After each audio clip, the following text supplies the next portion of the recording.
अस्सलाम and welcome to sports floor. हम लोग डिस्कस कर रहे हैं पाकिस्तान और वेस्ट इंडीज़ के दरमियान टी20 सीरीज़ पाकिस्तान ने अपने नाम कर ली एंड वन मोर टी20 सीरीज़ पाकिस्तान के मतलब टी20 सीरीज़ फॉर पाकिस्तान हो गई। सो बेसिकली दूसरे जो टी20 मैच का ड्रामा था, ये ट्विस्ट था, वो अच्छा ट्विस्ट था। एनीवे, सो 7th इन अ रो हो गई है अगेंस्ट वेस्ट इंडीज़ इन बायलैटरल्स। सो क्या हुआ था, की पॉइंट्स थे जी साइम और साहबजादा फरहान की 138 रन की partnership, which was the turning point, which looked amazing. Rauf और मकीम का डेथ ओवर्स मैजिक। सो पाकिस्तान ने प्रूव किया कि वो लोग वेस्ट इंडीज़ के लिए लिटिल टू गुड थे। So let's break it down. But उससे पहले आपको ये बताया कि साहबजादा फरहान जो थे वो प्लेयर ऑफ द मैच थे एंड गुड थिंग इज़ कि उन्होंने बोला कि I enjoyed batting with Saim. बहुत अच्छी बात होती है when you enjoy batting with other batter, और 2 ओपनिंग बैटर्स ऐसी बात करें ना तो बड़ी पुरानी यादें आ जाती हैं। बट एनीवे, मोहम्मद नवाज़ को मिला जी player of the series and lots of people are asking is he उनको spot मिल गई है in the World Cup or not? Well, ये सब questions हैं, ये सब बातें, we don't know that, but let's break it down कि आज के मैच में क्या हुआ। So let's have a look at the scorecard. So scorecard आपके सामने। पाकिस्तान ने 20 ओवर्स में 189 बनाए कर्टसी साहबजादा फरहान जिन्हें 74, साइम अयूब 66, हसन नवाज 15। वेस्ट इंडीज़ जो है वो they came a little too close, but yes, things did not work out for them, but yes, credit जाता है सुफियान वकीम को जिन्हें मिडिल ओवर्स में बड़ी अच्छी बॉलिंग कराई, बड़ा लोगों ने स्ट्रैंगल करके रखा वेस्ट इंडीज़ को। मोहम्मद नवाज़ ने 1 for 33 and Haris Rao 1 for 34। और इससे पहले हम लोग आगे बढ़े और अपने एक्सपर्ट से बात करें, एक दफ़ा हम आपको ये भी दिखाते थे कि हमारे टॉप जो बॉलर्स रहे हैं, पहले लेते हैं top batters through out in the 3 T20 matches, उस पर भी हम लोग नज़र मार लेते हैं। सो आगा सलमान जो है उन्हें 3 मैचेस में 49 रन बनाए, the high score of 38 and with no century और हाफ सेंचुरी। साइम अयूब ने 3 मैचेस में 130 रन बनाए, हाई स्कोर उनका 66 है। So he did make 2 half centuries. Sahibzada Farhan की 1 हाफ सेंचुरी, 3 मैचेस में 91 रन बनाए उन्हें। हसन नवाज़ ने भी तीनों मैचेस के लिए मेट 79। फ़खर जमान ने 2 मैचेस में बनाए 48 with strike rate of 111.6 and Faheem Ashraf ने 25 run and then of course other batters. हम बॉलर्स पे भी बात करेंगे, बट जल्दी से अपने एक्सपर्ट्स को मैं इंट्रोड्यूस कर लेती हूँ। मेरे साथ स्टूडियो में मौजूद है क्रिकेट के Sikandar mister Sikandar Bakht and test cricketer Ahmed Shehzad. Ahmed, I know कि you have been an advocate for Sahibzada Farhan because आपने उनके अंदर टैलेंट देखा था एंड अभी जब मैं शुरू में बता रही थी वो बोल रहे थे मैं बड़ी अच्छी, मुझे बैटिंग मैंने बहुत इन्जॉय की साइम के साथ and it just really makes a lot of sense. So उनको क्रेडिट जाता है and he was a stand out player in this series. नहीं, क्रेडिट तो देखिए जियो के प्लेटफॉर्म को जाता है जिन्होंने हमें ये प्लेटफॉर्म दिया है और हम अपनी राय जो है दुनिया के सामने रख सकते हैं। और ऑब्वियसली एक बड़ा प्लेटफॉर्म है, उसका प्रेशर भी पड़ता है। खाली साहिबजादा फरहान के लिए यहाँ से आवाज नहीं उठी। इस करंट टीम के अंदर भी जो 15 का स्क्वाड है, 5 प्लेयर इस तरह के हैं जिनके ये सारे सिक्कू भाई, राशिद भाई, आपने, दानिश, जितने भी लोग थे, सब ने आवाज उठाई और वो लड़के हर जगह देखे आप परफॉर्मेंस कर रहे हैं। साहिबजादा फरहान की हम बात कर रहे हैं कि इसको अपना ड्यू रन मिला ही नहीं बेचारे को। जो पास्ट के अंदर प्लेयर्स खेल रहे थे इन्होंने इसको मौका ही नहीं दिया। डेड रबर के अंदर भी नहीं खिलाते थे तो सीरीज का आखिरी मैच 6वें नंबर पे हर दफा टॉप करता था, उसके बाद पाकिस्तान के अंदर आके बाहर बैठ जाता था। तो ये कब तक होना था, लेकिन अब जब उसको मौका मिला है, ये 4 मैचों के अंदर इनका दूसरा मैन ऑफ द मैच है। और अगर आप कंपैरिजन करना चाहते हैं ना कि इसकी बर्थ क्या है, एक तो ये अटैकिंग खेलते हैं, फेयरलेस क्रिकेट खेलते हैं, रिस्क लेते हैं जिसमें कंसिस्टेंसी कम होती है, फिट है, टीम मैन है, ये सारी चीजें तो अपनी तरफ। दूसरी तरफ अगर आप फखर से इनका कंपैरिजन करेंगे, साइम तो भी छोड़ें, तो फखर के बारे में ये कहा जाता है अरसे दराज से कि फखर जमान जब चलेंगे वो मैच को लैदा कर देंगे।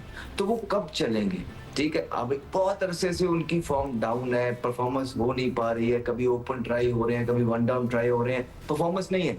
और दूसरी तरफ इस तरह के नौजवान प्लेयर हैं कि जो 4 मैचों में 2 मैन ऑफ द मैच ले रहे हैं। मेरा ख्याल है कि ये है पाकिस्तान का फ्यूचर। फिर साइम अयूब ने भी बहुत जबरदस्त बैटिंग की है इस सीरीज के अंदर, 250 की है, वो तो एक अपनी जगह, लेकिन जो शॉट्स वो मारते हैं अपने 50 के अंदर वो बहुत स्टाइलिश प्लेयर लगते हैं। और अच्छी चीज आज मैं अभी थोड़ा सा कंपैरिजन करता हूँ वो ये है कि जब भी फातिमा हमारे ओपनर पास्ट के अंदर खेल रहे थे, जब से ये दोनों नहीं आए थे, तो वो जब 16 ओवर 15 ओवर खेलते थे ना, तो टीम का स्कोर मर के भी 160 होता था। ये हमारे जो ये करंट ओपनर जो खेले हैं और जब ये 15 ओवर खेले हैं तो फर्क ये है कि टर्निंग पिच पे भी स्कोर हमारा 190 प्लस है। तो ये डिफरेंस है इन यंग बच्चों का, जवान बच्चों का। ये टीम को 40-50 रन का जो एक्स्ट्रा एडवांटेज है वो ये देते हैं, फील्डिंग एनर्जाइज करते हैं। पॉलिटिक्स इनके अंदर नहीं है, टीम मैन ये है, जिस तरफ को मोल्ड करेंगे हो जाएंगे। तो इसलिए हम कहते हैं कि पाकिस्तान क्रिकेट टीम ने अगर आगे जाना है तो youngster is the way forward. But youngsters को भी आप किस तरह ग्रूम कर रहे हैं, किस तरह अपॉर्चुनिटी दे रहे हैं, कौन सी 11 खिला रहे हैं, that also matters. That's the step as well, जिस पे हमें कंसिडर करना पड़ेगा। बट ऑनेस्टली हम लोग बहुत अच्छी तारीफ़ें कर रहे हैं and we always happy when Pakistan wins. मगर इट्स जस्ट दैट आप लोगों को रिमेंबर करना पड़ेगा, हम लोग कंस्ट्रक्टिव क्रिटिसिज्म भी करेंगे थोड़ा सा आगे जाके, इन अ सेंस दैट क्या हमारी अब बॉलिंग अटैक वेल राउंडेड हो गई है, क्या हमारे बैटिंग के सब मसले ख़त्म हो गए हैं? Of course not. So we will talk about that because अभी एशिया कप भी आने वाला है। बट बिफोर दैट और back to the good things, so let's have a look इस टूर्नामेंट में, सीरीज़ में आर बेस्ट बॉलर्स और फिर सिकंदर से इस पर बात करेंगे। So let's have a look. जी मोहम्मद नवाज ने 3 मैचेस में 7 विकेटें ली हैं with economy of 6.3। Saim Ayub ने तीनों मैचेस खेले हैं, 5 विकेट्स लिए उन्होंने। So good all round performance by Saim Ayub as well and 7.8 उनकी इकोनॉमी थी। सुफियान मुकीम was the standout player for us for 3 matches. He made with economy of 4.9. I mean that's exactly what you need a spinner. And spinners का शोर कौन ज़्यादा मचाता रहा उस पर भी बात करते हैं। I mean खैर anyway सुफियान मुकीम ने दोनों मैचेस में बहुत गेम चेंज किया। I mean it's best among all the bowlers from both the teams, ये बात याद रखें। And सिकू तो Sufiyan Muqeem and Abrar Ahmed are assets, right? तो अगर हम कंटिन्यू करते हैं सुफियान अपनी ये फॉर्म, तो फिर जो आपकी 3 स्पिनर्स का आप एक बनाएंगे अपना, तो उसमें आपका who gets dropped in this combo? The 3 spinner combos में फिर ड्रॉप नहीं, मतलब आपकी 3 स्पिनर्स कौन है? क्योंकि नवाज़ की जगह तो मुझे पक्की लग रही है, तो फिर मतलब व्हाट विल हैपन देयर? थोड़ा पहले सा तो बहुत बहुत मुबारक हो। हाँ। इसलिए कि एक्सक्यूज़ मी मेरा आप जब मैच हारता है ना पाकिस्तान, तो लोग फ़ैन वगैरह बहुत डिस्टर्ब हो जाते हैं। मैं कहीं बाहर जाता हूँ, लोग 90% लोग मुझसे एक्सक्यूज़ मी यार सॉरी, वो मुझसे बार बार कह रहे हैं कि जी हमने क्रिकेट देखनी छोड़ दी, हम नहीं देख रहे, हम मैच देखना छोड़ दिया, हम मैच देखना छोड़ दिया। भाई अगर हम जीतेंगे ना तो इसी तरह अगर हम मैच जीतते रहे तो लोग कम बैक करेंगे। नंबर 1, कल आज के मैच की जो जीत है उसमें जो सबसे बड़ा फैक्टर है वो है ओपनिंग पार्टनरशिप। ओपनिंग पार्टनरशिप थी 138 की, हमारी पहली विकेट गिरी है 138 पे। आपको पता है 15 ओवर पे दोनों का स्कोर बराबर था। पाकिस्तान ने किए थे 15 ओवर में 130 और उसका कोई खिलाड़ी आउट नहीं था। वेस्ट इंडीज़ ने किए थे 130 15 ओवर में और उनके 3 खिलाड़ी आउट थे। तो जो फैक्टर था वो था फरहान का और साइम की जो ओपनिंग स्टैंड था। जो अभी उसने बात की, अहमद शहजाद ने साइम की बैटिंग की, तो ये क्रिकेट में बैटिंग कहलाती है। जो बैटिंग साइम करता है ना, कवर ड्राइव्स मार रहा है ऐसे इस तरह के स्ट्रेट बैट से, वो क्रिकेट में बैटिंग कहलाती है। वो नहीं होती कि घुमा घुमा के टेप बॉल की तरह।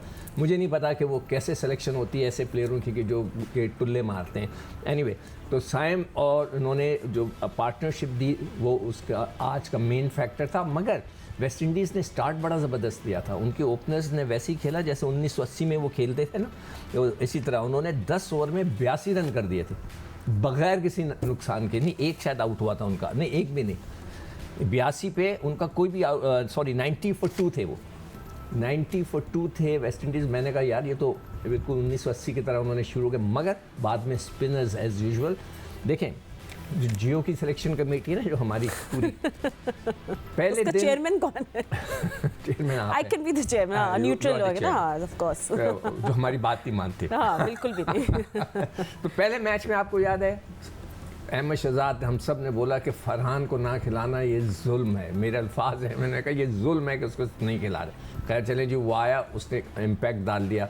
फिर हम पहला पूरा बांग्लादेश गुजर गया, हाथ पैर जोड़े कि सुफियान को खिला दो, सुफियान को खिला दो, इब्रार को खिला दो। इब्रार अभी भी पता नहीं बेचारे के साथ क्या हो रहा है, वो बाहर बैठा हुआ है, उसको नहीं खिला रहे। उसके अलावा आप देखें खुशदिल, उसका मुझे लगता है फ्यूचर ख़त्म हो गया है। यहाँ पर आकर एक मैच उसको खिलाया बेचारे को, 1 ओवर नहीं कराया मैच में, 1 ओवर नहीं कराया, जबकि वो कहते थे कि वो ये मैं इसलिए हम बता रहे हैं टीम जीत गई, बहुत अच्छी बात है, मगर कुछ चीज़ें हैं जिसको कंस्ट्रक्टिव बात है ना आगे के लिए। आप देखें वही चीज़ जो पिछले 3 सालों से चल रही थी, हम उसको रिपीट कर रहे हैं। क्या चल रही थी?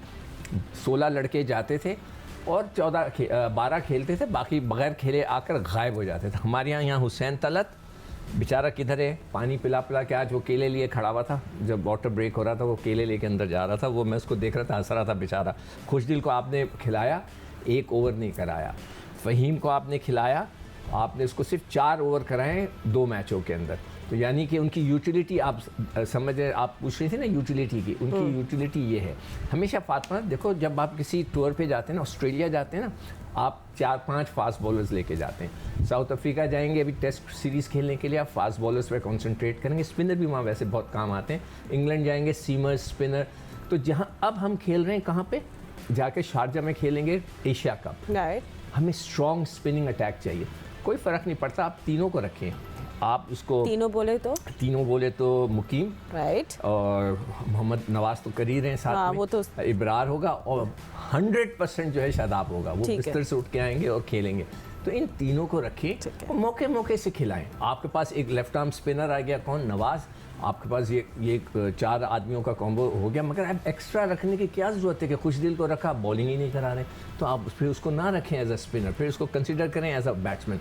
तो ये चीज़ें इनको करनी पड़ेंगी, फिर जाकर कुछ हमें रिजल्ट निकलेगा। आपने भी वही किया जो कि आज से 4 साल पहले हो रहा था, जो हम बार बार कह रहे थे। इब्रार का क्या केस है, हमने यहाँ बहुत ज़्यादा डिस्कस कर चुके हैं। मिस्ट्री स्पिनर ना, उसको मिस्ट्री है, सीक्रेट वेपन है, बिहाइंड द कर्टन्स हमने रखा हुआ है। हाँ। उसको नहीं खिलाना इन पिचेस पे मुझे तो बिल्कुल समझ से बाहर है। क्या लॉजिक है ये अल्लाह बेहतर जानता है। अब देखते हैं, वनडे में ज़रूर उसको खिलाएंगे, मुझे लगता है कि वो लंबे स्पेल कराने पड़ेंगे ना। तो जो आपकी जो पॉइंटर था, मेरे हिसाब से इन तीनों स्पिनर्स को एशिया कप में होना चाहिए, उसकी हम तैयारी कर रहे हैं। वहाँ स्पिनिंग ट्रैक्स हैं, फिर उसके मौके के हिसाब से आप खिलाते जाएं उनको, उसमें कोई फ़र्क। और देखें आप जो मैन ऑफ द मैच वाली जो बात होती है ना, man of the series Saim को होना चाहिए। तो मैं तो यही तो बोला था शुरू में कि साइम अयूब को सबसे ज़्यादा रन सबसे ज़्यादा 130 रन उसने किए, जो कि किसी ने नहीं किए।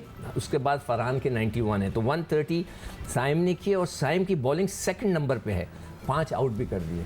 तो इससे अच्छी परफॉर्मेंस होने के बावजूद भी मैन ऑफ द सीरीज ना होना, मैं समझता हूँ even I feel like that. But anyway, अच्छा यू नो साइम की बात ही कर रहे हैं, तो अब अहमद, इस साइम जो है, अब you know what we know and what we think and what हमने जो अपनी पूरी लाइफ देखा है वाइल फॉलोइंग क्रिकेट, इसके वो अब अनड्रॉपेबल हो गए हैं T20 एंड ODI में। तो क्या जो एक नंबर 3 की जो ग्लू रोल होता है, क्या is he can he play that role?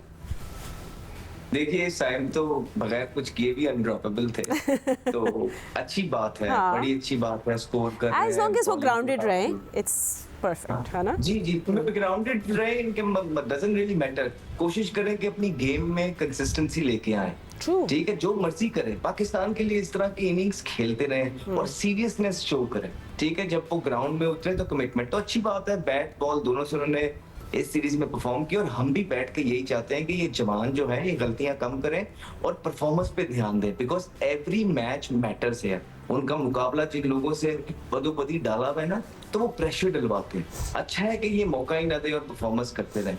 तो बिल्कुल बड़ी जबरदस्त बात है। अभी भी देखिए जिस तरह बातें हुई हैं, मुझे ये लगता है कि हम जिस तरह पहले दिन कह रहे थे ना कि अभी फखर जमान जब साइड में नहीं है, तो आप देखें बैलेंस ज्यादा अच्छा बैठ रहा है। ठीक है, आप देखेंगे कि एक जबरदस्त बैलेंस बैठा है। आप तीनों को इकट्ठे नहीं खिला सकते हैं, आपको 2 को ही खिलाना है और 1 को साइड पे साथ रखना है।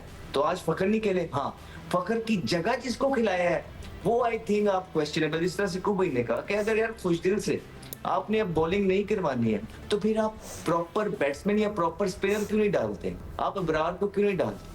और दूसरी जहाँ पे नवाज की बात है, देखिए नवाज का क्राइटेरिया हमेशा से उस पर फिंगर पॉइंट होती रहेगी कि नवाज टीम में कैसे आए हैं, कौन सी परफॉर्मेंस में आए हैं।